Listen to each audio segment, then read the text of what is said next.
Welcome, welcome, welcome to the Feed Your Soul with Kim podcast. I am Kim McLaughlin, your host. You are in the right spot since you've chosen this podcast to listen to today. I know you're going to get a lot of value out of it. And I hope that you'll do me a favor and subscribe and review the podcast, because the more reviews we have, the more people find us. And we want more people to come listen to all the information we have. Also, if you're here, you're probably struggling with food in a certain way. And I want to encourage you to look into our Emotional Eating Solutions program. It is an 8-week self-help program that is really powerful. And you can find the link to the Emotional Eating Solutions program in the show notes, or go to my webpage at feedyoursoulunlimited.com. In the meantime, let's get started with the podcast.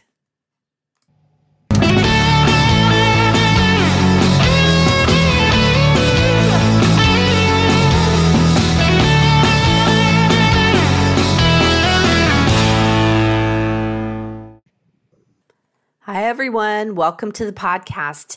Today, we're talking about the holidays. We're going into a holiday weekend, and I wanted to pop on and have a podcast about what happens to us over holiday weekends and how you might get thrown with food and being with other people. So I wanted to go through some common scenarios that I hear happen with my clients and actually have happened with me. And let's get some tools together to have a different way of coming together on the weekend.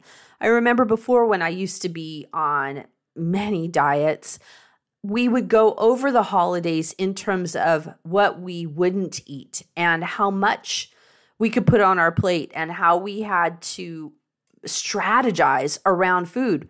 And I want to come to the table differently this weekend and talk about how to come to the table literally and figuratively in a different way, without the focus being on the food and without us trying to figure out how many calories, how many macros, how many, are we in keto, are we not, and just focus on how to have a more balanced life. Because that's really what we're talking about when we're talking about peace with food, is having a balanced life.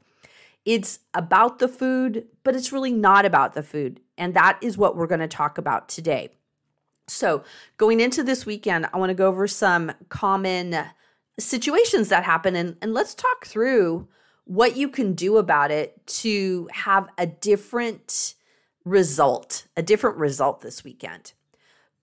One of the things I find that becomes difficult over a holiday weekend is that we eat at a different time than what we're used to. There's a different routine and a different focus for the day that can be causing lots of difficulties and feeling off in terms of the day. It's funny, on my gym, we normally I do yoga on Sundays, and every Sunday, unless I'm out of town, I do yoga on Sunday morning. This Sunday, there's no yoga, so that throws off my Sunday, and there's a workout if I want to do it at 6 o'clock in the morning. If you've listened to me talk before, I'm not a morning person like that. So me getting up to be anywhere at 6 o'clock, and especially if it's not for yoga, I'm probably not going to go. So my basic routine is different for this weekend, and it makes me think about, what do I need to do differently? So I thought about taking a walk, or maybe sleeping in that morning and have more time to journal, which is something that I like to do. So since there's going to be a different routine for me that day, I am thinking about, what can I do differently to make this different routine actually resonate with me and help me out, help me move in a direction that feels good for me. So even though it's going to be a different routine, it can be a routine that I can move into and that will be positive for me. So that's one thing that happens over a holiday weekend, is the different routine. Another thing that can happen over a holiday weekend is that there are holiday foods that are present that we don't normally have even around us. And that makes us concerned about overeating or binging because there are these special foods that we have just once a year. We're at the Easter holiday time right now, and there are certain foods that are Easter foods that I don't think are around other times of the year. Like, what was I hearing? Somebody was telling me about those Cadbury eggs. Well, I don't like those things, so I'm not going to have one of those. But those are, if they're one of your food, or those, what are they called? Peeps. If those are one of your foods, like they're only around this time of year, and that might be something that you find super special and feeling uncomfortable having them because you're going to think that you're binging. And I just want you to consider that when they're a holiday food, there's something that's special and something that you really like and really want. And what's the problem in having something that's a special food that you have once a year and really enjoying the heck out of it? Really enjoying it because it's that one food you have once a year. What we can do is think that it's bad to have it because we might have more of that one food than we'd normally have because it's that special food associated with that holiday. I want to give you permission to eat the food you want. Eat the food you want and enjoy it, and really give up the criticism and feeling angry at yourself that you might have eaten more than you really thought you should, but it's because it tastes yummy. It's this one food. It's one day, and it doesn't have to continue every other day. What happens when we get into this, when we have this food that's around once a year, it can feel like we've restricted the whole year. We've talked before about the diet mindset. Remember, the being in restriction can lead to us feeling like we can't have something. It will ultimately lead to us binging, which ultimately leads to us feeling ashamed, which ultimately leads to us restricting. And that can happen. That whole cycle can happen around one day, one holiday day, where there's a food that you really like that you can't have the rest of the year because they actually don't make it and it's not out and about. We then think badly about ourselves because we've eaten more than we think we should, when really it's that we've restricted on it the whole year. We haven't been able to have it. And then when we have it, we have a little more than we want. So I want to tell you to go easy on yourself. And if you have it, enjoy the heck out of it and move on. The next day's a new day. And move out of that idea that you're binging and it's more just, I'm eating something that I don't normally get to have, and I'm going to move on and go back to my regular schedule the next day. The third thing that can happen is we can end up saving, like calories. I remember when I was calorie counting, I remember if it was a special meal, I wouldn't eat earlier in the day. So I would come to the table really, really, really hungry. And then I would eat faster than I wanted to. I'd eat more than my body needed, and I'd eat to well over full and not feel good because I had not eaten all day, and I basically came to the table starving. Once again, what we're talking about with this also is that we're restricting earlier in the day to give us this one huge meal. And our bodies aren't made to do that, to have a huge meal all at once.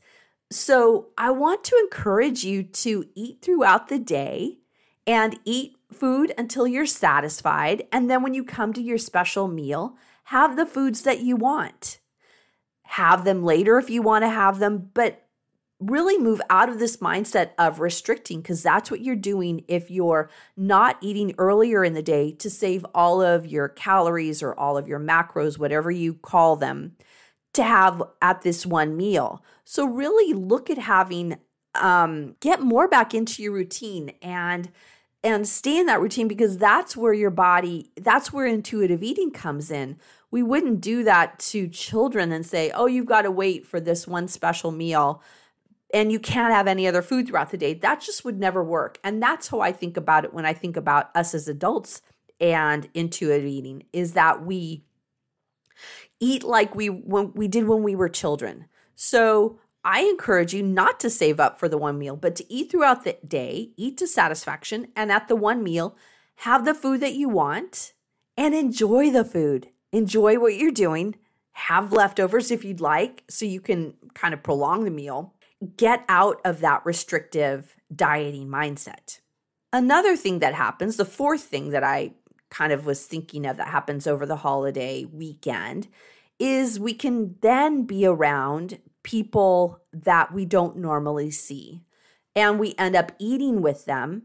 And sometimes we actually have emotions about them. It can be people that we know, family, friends, acquaintances that we might have some emotions about that might not feel so good. And we're then around them because that's sometimes what happens at holiday meals is people that we don't normally see, we end up seeing, and we sometimes don't see them very often because we don't necessarily like them or don't like how they act or we don't like how they make us feel. So that can come up around this time of year or in these situations. There are a lot of options for that. One that I talk about when it's around the Christmas holiday, I've talked before about, is this really a meal you want to share with this person? If you have so many negative emotions about them, is it really somebody that you want to hang out with? And maybe you want to make a different decision about not being around them. And there are other things you could do is like literally not be around them at the event and just hang out with other people. I tend to like to think about where I might have high emotions around a person and then find my way to be a little clear of them and to have some ideas about what I might talk with them about or a way to keep everything more level and balanced and not feeling angry or kind of triggered. Triggered is the word I'm thinking of. And so not feeling triggered by them. So I might have some ideas about what I might talk to them about. The other thing I'll tend to do is set up a time, if I think I'm going to be frustrated with anybody, is to set up time to take a walk. So I will make it a point to get somebody that I'd like to spend time with and offer to take a walk with them. And that actually has been something that's worked really, really well because it gets me out of the house, it gets me in some fresh air, and then I get to talk to somebody that I find really interesting.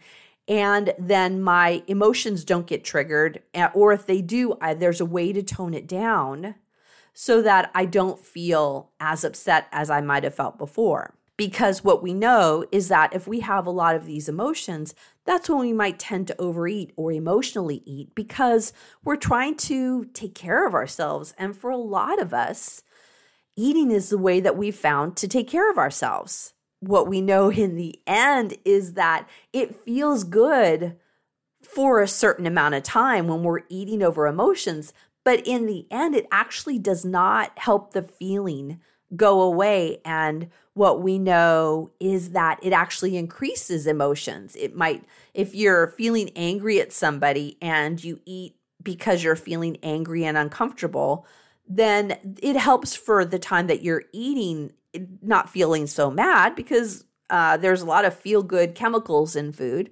But what happens later is that then your tummy might be upset or you might be frustrated with yourself that you ate this food and then you don't feel good and then you feel angry at yourself. So it works for a moment and then it doesn't work. These are different things to do in order to manage your emotions. I have lots of blogs and podcasts on emotions. I'll give a link in the show notes for blog and other podcasts we've done on emotions because those could be really helpful if you think emotions are going to be triggered this holiday weekend. Hi guys, this is Kim, and I want to let you know that the Emotional Eating Solutions 8-week course is open now. You can find it on my website at feedyoursoulunlimited.com. Go to the Work with Kim tab and click on that. This is the time to get peace with food, and I know this course will help you. You also can find the link in the show notes to the Emotional Eating Solutions 8-week self-study course. The fifth thing I wanted to bring up about holiday weekends that I find happens a lot, and I hear it over holidays, but actually lots of times, is people talking about good versus bad foods. And they will be, while you're literally eating, talking about whatever food it is that's around them, that it's bad food. And it's really kind of disconcerting because if I'm actually eating that food and they call it a bad food, it's like, I feel super uncomfortable and I don't like that. And I just find it's interesting about that good versus bad food that comes into play. The other thing that will happen is that sometimes people will say, I'm being bad. So that means the translation is that means I'm eating a lot more food, I'm eating more calories, I'm eating sugary foods, I'm eating foods that are holiday foods, and calling yourself bad because you're doing that. You're not being bad by having food that you want, and have the food that you want, enjoy the heck out of it, and let's move on. There is no good or bad food. Food is food. I talk about that a lot on this podcast, that it creates a situation where that's this kind of diet mindset when we talk about being bad or that there's good food and bad food. I want you to consider it for yourself that possibly you're the one saying that it's good food or bad food and I'm eating bad food or I'm being bad. And just really consider what that means for yourself and why you need to talk like that about food, and how does it set you up to have this really negative feeling about food when we're sitting down to enjoy food and to have a lovely meal. And there's nothing bad about that, nor bad about the food. The other thing that people will talk about on a holiday weekend, on a holiday meal, is that they're counting calories, or they'll talk about whatever diet they're on, or talk about how they're only can have a certain amount. And I don't know about for you, but for me, that feels uncomfortable because it feels judgmental. And I kind of wonder, so are you judging my food, and what's going on with this kind of judgmental talk? And really think about that if it's you, or if you're around people that are talking about the calories or what they should and shouldn't have, that it really creates an atmosphere of discomfort and really not this kind of joyous time that we want to have, because I think that's what a holiday meal is supposed to be, right? If we're having a holiday meal together, it's because we want to enjoy it and want to enjoy ourselves. And just think about the negativity that goes with that, and that it's really about the dieting mindset when we start talking about calorie counting and how what we're eating and how much we should eat or shouldn't eat. The last thing I wanted to bring up that I hear people say, and I hear people, it's said about them, is that they're talking about family members and how much weight they've gained.